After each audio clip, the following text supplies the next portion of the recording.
नमस्कार दोस्तों, स्वागत है आपका अपने अपने यूट्यूब चैनल यूपीपीसीएल क्रैकर्स के अंदर। तो दोस्तों, जो वीडियो था वो एक दो दिन नहीं आ पाया क्योंकि मैं आउट ऑफ स्टेशन था। पर यूपीपीसीएल क्रैकर एक ऐसा चैनल है जिसमें एक दिन में तीन तीन वीडियोस भी आती हैं और रेगुलर वीडियोस आती हैं। ठीक है, तो सब्सक्राइबर जो हैं, पहले तो खुशी की बात है कि चैनल को 5 महीने हो गए हैं और 250 सब्सक्राइबर से ऊपर हो गए हैं। तो अगर डेली कोई बंदा है वो ये मेरा कोई ना कोई चैनल सब्सक्राइब कर रहा है, अब लड़के जो हैं वो थोड़े थोड़े बढ़ने शुरू हो गए हैं।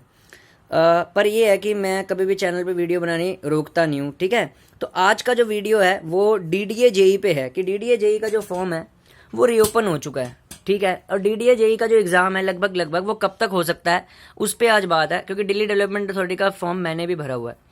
और इसमें एक और भी, हाँ, सबसे पहले तो मैं आपको बता दूं कि एक दो दिन वीडियो इसलिए नहीं हो पाया, मैं आउट ऑफ स्टेशन गया हुआ था। मैं गाज़ियाबाद गया हुआ था मैरिज में। ठीक है, तो मैं आउट ऑफ स्टेशन था। ठीक है, तो आउट ऑफ स्टेशन होने की वजह से मैं वीडियो बना नहीं सका। ठीक है, मैरिज में मैं बिज़ी था दोस्त वगैरह की।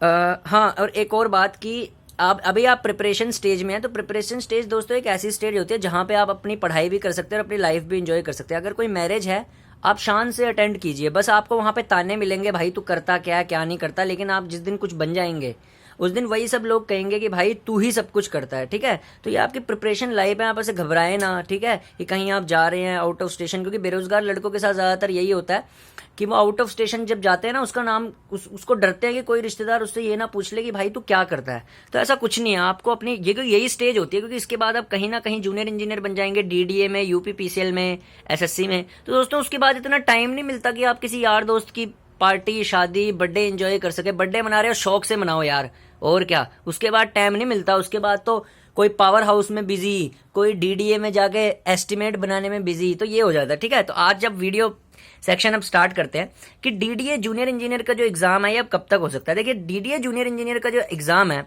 अब ये होने ही वाला है। ठीक है, ये हो जाएगा लगभग अप्रैल फर्स्ट वीक या मार्च के लास्ट वीक तक। मार्च के लास्ट वीक तक एक्सपेक्टेड मान के चलो, और अप्रैल फर्स्ट वीक तक कि डीडीए जेई का एग्जाम हो जाएगा। अब सवाल ये पैदा होता है कि इसके लिए कैसे कैसे पढ़ाई करनी चाहिए, क्या क्या एक्सपेक्टेड डेट हो सकती हैं, और कैसे कैसे हमें इसके लिए पढ़ाई करनी चाहिए। ठीक है, तो और सब्जेक्ट्स कौन कौन से फोकस करने चाहिए। सबसे पहले ध्यान दीजिए, डीडीए जूनियर इंजीनियर का जो एग्जाम है इसमें इलेक्ट्रिकल और मैकेनिकल की कंबाइंड वैकेंसी है। अब कंबाइंड वैकेंसी जो होती है, इसका सबसे बड़ा मतलब ये होता है कि अगर कंबाइंड वैकेंसी है इलेक्ट्रिकल मैकेनिकल की, तो कंबाइंड वैकेंसी का मतलब ये है कि सिलेबस दोनों का आना है। ठीक है, डीडीए जेई का जो सिलेबस है वो बड़ा स्पेशल सिलेबस है, इसमें कंबाइंड सिलेबस होता है। कंबाइंड सिलेबस का मतलब होता है दोनों ने आना है, इलेक्ट्रिकल मैकेनिकल ने। ठीक है, तो इलेक्ट्रिकल का पोर्शन भी जो है 40 का है, मैकेनिकल के भी 40 है, टोटल टेक्निकल सेक्शन 80 नंबर का है। अब ये कवर कैसे किया जाए, देखिए, अगर तो ये दोनों इलेक्ट्रिकल और मैकेनिकल का एग्जाम कंबाइंड है तो सीधी सी बात है, दोनों ट्रेड्स का कोई भी डीप में क्वेश्चन नहीं होएगा। आप डीडीए जेई का पुराना पेपर उठा के देख लेना, 2018 का, एक भी क्वेश्चन डीप में नहीं पूछा हुआ दोनों ट्रेड्स का। क्यों? क्योंकि जब दोनों ट्रेड्स कंबाइंड होती है ना तो सबका बेसिक पूछा जाता है। अच्छा, डीडीए के पेपर में ना बेसिक इलेक्ट्रिकल से बहुत क्वेश्चन पूछते हैं। क्यों? क्योंकि, और इस बार भी लग रहा है कि बाकी एग्जाम्स में बेसिक इलेक्ट्रिकल नहीं आ रहा, लेकिन मुझे लग रहा है इस बार ये जो डीडीए का एग्जाम है इसमें बेसिक इलेक्ट्रिकल बहुत आएगा इलेक्ट्रिकल इंजीनियरिंग वालों, इलेक्ट्रिकल इंजीनियरिंग के सेक्शन में। क्यों? क्योंकि दोनों ट्रेड्स का कंबाइन है, तो बेसिक इलेक्ट्रिकल और बेसिक मैकेनिकल यहाँ पे बहुत इंपॉर्टेंट रोल प्ले करेगा। और सारा पेपर जो होगा ना अप्रोक्सीमेटली बेसिक्स पे डिजाइन होगा। अच्छा, पावर सिस्टम के इसमें जो क्वेश्चन होंगे ना, ऐसे नहीं होंगे कि कोई हाई लेवल का स्ट्रिंगिंग एफिशिएंसी पे कोई न्यूमेरिकल दे दिया, कोई कुछ दे दिया। बेसिक क्वेश्चन पूछता है डीडीए कि स्ट्रिंगिंग एफिशिएंसी होती क्या है, मतलब ऊपर का, क्योंकि दोनों ट्रेड्स का कंबाइंड है ना। इलेक्ट्रिकल का बंदा मैकेनिकल पूरी पढ़ नहीं सकता, मैकेनिकल का इलेक्ट्रिकल पूरी पढ़ नहीं सकता। तो ऑब्वियस सी बात है, जब भी कोई जूनियर इंजीनियर का एग्जाम दो ब्रांच का कंबाइंड होता है ना, तो अपनी खोपड़ी में एक बात घुसा लेना, उसमें डीप क्वेश्चन नहीं होते, तभी डीडीए की कट ऑफ हाई चली जाती है। क्यों? क्वेश्चन दोनों ब्रांचेस के होते हैं। ठीक है, लेकिन बेसिक क्वेश्चन पूछे जाते हैं। ठीक है, ऐसा नहीं है कि भाई कोई रोला मचा देंगे आप, कोई कुछ सिंपल, दोनों ब्रांच का बेसिक आता है। ठीक है, और अच्छा, इस एग्जाम की एक सबसे बड़ी दिक्कत की बात क्या होती है कि दोनों ब्रांच का पढ़ना पड़ता है, तो ये भी एक डिसएडवांटेज होता है। तो क्या होता है, डीडीए की कट ऑफ इसीलिए थोड़ी सी मॉडरेट रहती है, क्योंकि मैकेनिकल का बंदा पूरी की पूरी इलेक्ट्रिकल के क्वेश्चन नहीं कर पाता, इलेक्ट्रिकल का बंदा पूरी आपके पूरे मैकेनिकल के क्वेश्चन नहीं कर पाता। ठीक है, तो इसमें क्या करना पड़ता है, दोनों ब्रांच का ना बेसिक पढ़ के जाना पड़ता है ऐसे एग्जाम्स में। ठीक है, तो आपको क्या करना है, जैसे कि ना अब डीडीए ने ना अपना स्पेसिफिक सिलेबस दे रखा है, आपने उसी के हिसाब से तैयारी करनी है। यानी कि जोन सा टॉपिक उसने लिख के दे रखा है ना, डीडीए कभी भी चीटिंग नहीं करता स्टूडेंट्स के साथ, जो सिलेबस में है। अब जैसे सिलेबस में इलेक्ट्रिकल इंजीनियरिंग को ना बड़ा कॉम्पैक्ट करके दे रखा है, क्योंकि दोनों आप जब सिलेबस पढ़ेंगे ना साइट पे, दोनों एग्जाम्स का कंबाइंड सिलेबस, दोनों ब्रांच का कंबाइंड सिलेबस है, तो सबका ना कॉम्पैक्ट करके दे रखा। क्या, एक बेसिक इलेक्ट्रिकल है, एक मशीन है, एक पावर सिस्टम है और यूटिलाइजेशन ऑफ इलेक्ट्रिकल एनर्जी है। ठीक है, और आधा एस्टिमेशन कॉस्टिंग का बेसिक है। ठीक है, इलेक्ट्रॉनिक सेक्शन भी नहीं इंक्लूड है। तो यही होता है इन एग्जाम्स में। ऐसा नहीं है कि यहाँ पे कोई एनालॉग इलेक्ट्रॉनिक्स का कोई न्यूमेरिकल पूछ लेगा, कुछ पूछ लेगा।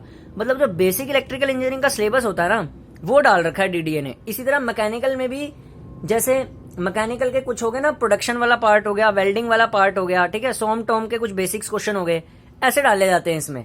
ठीक है, तो यही होता है। अच्छा, और नॉन टेक्निकल सेक्शन भी इसमें इंक्लूडेड है। नॉन टेक डीडीए में बहुत रोल प्ले करता है। ठीक है, जीएस टफ आ सकती है, जैसे एलएमआरसी में आई थी। आप देखोगे एलएमआरसी का कट ऑफ ना 60% गया है इस बारी, सबसे कम कट ऑफ गया। क्यों? जीएस की वजह से। जीएस में होश उड़ गए थे। तो कट ऑफ हाई जाना या कम जाना जीएस सेक्शन पे भी डिपेंड करता है। और जीएस सेक्शन जब टफ आता है ना, सबके लिए टफ आता है, तो उसमें घबराने की बात नहीं है। लेकिन जीएस सेक्शन भी अच्छे से पढ़ना पड़ेगा, करंट अफेयर वगैरह। एप्टीट्यूड इसमें है देखिए, और रीजनिंग इसमें है, वो आप कर सकते हैं। और इंग्लिश जो है वो थोड़ा इंपॉर्टेंट फैक्टर है यहाँ पे, क्योंकि इंग्लिश जो होती है नॉर्थ इंडियंस की थोड़ी वीक होती है। तो इंग्लिश में एंटोनिम सिनोनिम्स तो बहुत सारे होते हैं, उन पे इतना फोकस करने की जरूरत नहीं है। ज्यादातर ये पढ़ सकते हैं प्रेपोजिशन, आर्टिकल्स वगैरह। ठीक है, ज्यादातर इन्हीं से क्वेश्चन उठाए जाते हैं। कॉम्प्रीहेंशन से दिल्ली के एग्जामों में भर के क्वेश्चन मिलते हैं इंग्लिश में। DSSS भी जेई का एग्जाम उठा के देख लो, उसमें भी कॉम्प्रीहेंशन पूछता है, डीडीए भी कॉम्प्रीहेंशन पूछता है। ठीक है, डीएमआरसी भी पूछता है कॉम्प्रीहेंशन इंग्लिश में। ठीक है, तो इंग्लिश में ये करना है। अब मैं फिर से रिपीट कर रहा हूँ, इलेक्ट्रिकल और मैकेनिकल में दोनों ब्रांच का बेसिक आएगा। ठीक है, डीडीए दोनों ब्रांच का मिक्स पेपर लेता है, तो बिल्कुल सिंपल उठाएगा दोनों ब्रांच के। ठीक है, नॉन टेक्निकल में एप्टी रीजनिंग पे फोकस कर लेना। जीके में अब हाई लेवल आएगी, कम लेवल आएगी, ये तो भाई एग्जामिनर को ही पता होता है। ठीक है, तो जैसी भी आए आपने रेडी रहना है। ठीक है, इंग्लिश में एंटोनिम सिनोनिम्स को ज़्यादा मत करना, कॉम्प्रीहेंशन वगैरह इन्हीं पे फोकस करना, क्योंकि एंटोनिम सिनोनिम ना अनगिनत होते हैं। अब इतनों को कोई कवर नहीं कर पाता। अब ये तो भाई लक पे बात है, आपने 4 शब्द पढ़े और वो 4 के 4 एग्जामिनर ने डिज़ाइन कर दिए, तो फिर तो आप कर जाएंगे। ठीक है, नहीं तो एंटोनिम सिनोनिम तो अनगिनत होते हैं, उन पे इतना फोकस करने की ज़रूरत नहीं है। ठीक है, तो बस यही सब है। आपने और पेपर अच्छे से देना। और ये पेपर जो है एक्सपेक्टेड जो होगा वो आपका लगभग अप्रैल के फर्स्ट वीक या मार्च के लास्ट वीक में हो जाएगा डीडीए का एग्जाम। ठीक है, क्योंकि टीसीएस ने पेपर कराना है। ठीक है, ग्रीन सिग्नल मिल ही चुका है। ठीक है, तो रफ्तार में होते हैं पेपर इसके। ठीक है, तो थैंक यू।